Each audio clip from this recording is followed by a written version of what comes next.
exemplo, contra os escribas, né? Então, uma personagem que tem muitas faces de verdade, né? E é muito difícil, inclusive, reduzi-las a uma única figura. Se a gente tivesse que fazer isso, obrigado de alguma forma pela necessidade de explicar um pouco quem, eu diria que Jesus é, primeiro, um camponês de origem. Só que um camponês que não é camponês de verdade. Vem de uma família camponesa, mas, como diz a tradição, ele teria sido um carpinteiro, né?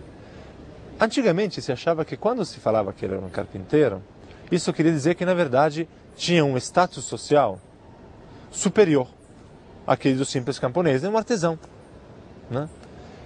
Hoje a gente já está descobrindo, nas últimas pesquisas, nos últimos 20 anos, que na verdade é o contrário. Quer dizer, é um camponês que não tem terra. Não tendo terra, ele precisa fazer a função de serviço a quem tem terra. O que faz o carpinteiro, basicamente?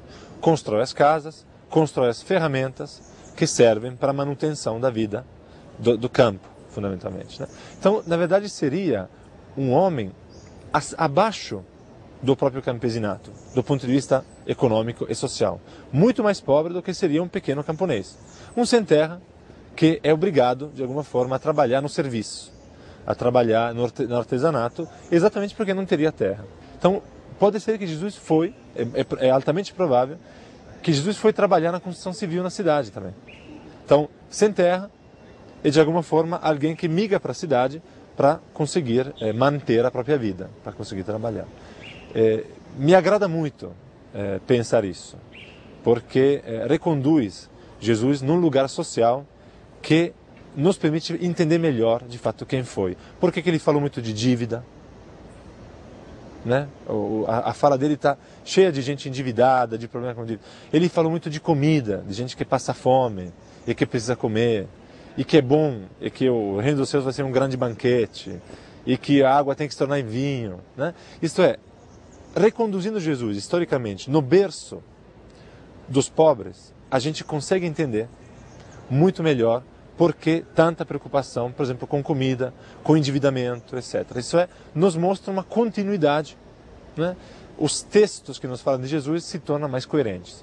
Historicamente é instigante a ideia de que um homem galileu, camponês, provavelmente trabalhador da construção civil, aqui em São Paulo chamaríamos de nordestino, né? Só para entender, ele se torna, de fato, a figura referencial do maior movimento religioso do mundo ocidental e, de alguma forma, o que coloca uma pauta ética, uma pauta política, uma pauta cultural para toda a história do Ocidente, né? Eu acho que isso é fascinante, né? Imaginar que essa historinha que aconteceu num lugar muito pequeno de periferia do mundo daquele momento se torna uma referência histórica, cultural, política, ética e religiosa para todos esses séculos, né? Isso é muito importante. Agora, do ponto de vista mesmo de entender quem foi Jesus, isso é muito importante também, porque, como eu estava te dizendo, precisaria reler de fato toda a história de Jesus a partir disso, né? Quer dizer, nós temos a história da igreja nesses últimos anos, 2000 anos, né? Ela nos mostrou, ela foi criando uma figura de Jesus, dado que foi muito importante, foi criando uma figura de Jesus que é exageradamente grande. A gente tem dificuldade em olhar para um Jesus histórico como um homem comum, um homem simples, provavelmente não letrado, né? Um homem que falava o dialeto da região dele, que era aramaico, não falava o grego, não devia falar outras línguas senão a língua dele. Só que Jesus para hoje nós é uma grandíssima figura, né? Foi pintado em todas as igrejas, está pintado em todas as casas. Então, esta ideia de reconstituir um Jesus da periferia é a possibilidade de compreendermos a tradição que dele vem com muita mais atenção histórica, com muita mais precisão, né? Quando Jesus fala, volto, por exemplo, à ideia de que somente os pequeninos, somente os pobres entrarão no reino dos céus, dificilmente um rico diria isso, né? Somente os pobres entrarão. Bem-aventurados os pobres, ele teria dito, né, dos discursos que ele fazia.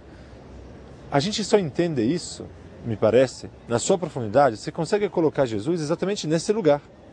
Né? Num lugar em que ele está numa classe social, num ambiente cultural de periferia, num ambiente cultural em que ele não é uma pessoa importante. Nos textos já originários, que na literatura bíblica, de fato há esta indicação de Jesus enquanto Filho de Deus. Né? O que isso quer dizer, de fato? Né? Bom, Filho de Deus quer dizer que é Filho de Deus. Né? Para nós isso parece uma coisa clara. É Filho de Deus, ou Deus é Pai dele. Mas, na verdade, esta expressão Filho de Deus, ela foi usada 2000 anos atrás. Né? Será que essa expressão Filho de Deus, 2000 anos atrás, tem o mesmo sentido que nós damos a ela hoje? É muito provável que não. Né? Então temos que voltar e dizer, mas o que queria dizer Filho de Deus naquele momento? Um jeito simples de fazer isso é olhar para quem era chamado Filho de Deus naquele momento. Né? Não era só Jesus que foi chamado de Filho de Deus. Há, por exemplo, no Talmud, que é o texto dos rabinos judeus, basicamente, uma belíssima história de um tal chamado Roni, que também é chamado de Filho de Deus. Um rabino muito especial. O que ele tinha de especial? Ele tinha uma relação mística muito forte com Deus. Era uma personagem, assim, um xamã, de alguma forma, com uma ligação direta. Isso é uma das possibilidades. A expressão Filho de Deus, ela está relacionada, portanto, a uma ideia de que a personagem que é chamada Filha de Deus, ela tem uma relação muito especial com o sagrado, com Deus. Isto cria, obviamente, um problema para quem se auto-atribui o monopólio do sagrado. Então, quando na paixão de Jesus, na paixão e morte, aparece exatamente o escândalo por parte da elite do Templo de Jerusalém, frente ao fato que Jesus teria se denominado Filho de Deus, o escândalo exatamente por causa disso, porque se eu sou Filho de Deus, eu não preciso falar com você para chegar a Deus. Eu pego o telefone e ligo para o Pai. Né? Esta ideia é o que escandaliza. Isto é, essas personagens chamadas Filhos de Deus são personagens que eliminam a mediação das igrejas, digamos assim, a mediação das agências religiosas. Magos, profetas, santões, né? Todas as personagens que vão de alguma forma incomodar quem quer controlar o monopólio do sagrado. E Jesus provavelmente foi exatamente uma personagem desta, e é por isso que esta questão de ser chamado de Filho de Deus é tão escandalosa para o templo de Jerusalém, etc. Porque diz, olha, eu não preciso passar por você. As personagens que estão transitando nesse mundo no qual transita Jesus, e que são personagens de grande relevância, de grande carisma, do ponto de vista religioso, elas são fundamentalmente de 3 ou 4 tipos. Depende um pouco da literatura que nós estamos estudando. Nós temos um tipo de personagem que a gente chama de mago. Que é um mago? É um milagreiro. Né? É a personagem que, do ponto de vista religioso, ele se utiliza de algumas energias, né? De algumas forças, né? Em grego dynamis, né? Algumas formas de capacidade de transformar a natureza, de curar as pessoas, de multiplicar a comida.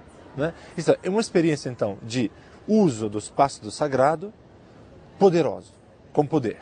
Né? Essa é uma forma em que a gente entende Filho de Deus. Uma outra forma dessas pessoas especiais do ponto de vista religioso são os profetas. Né? Nós temos uma figura na literatura evangélica que é o João Batista, por exemplo. Né? Profetas, pessoas que normalmente saem da cidade, saem do convívio, têm uma experiência de silêncio, por exemplo, de oração, de contato íntimo com Deus, através de um tempo, por exemplo, no deserto, como pode acontecer no caso de João Batista, e que voltam trazendo a palavra de Deus.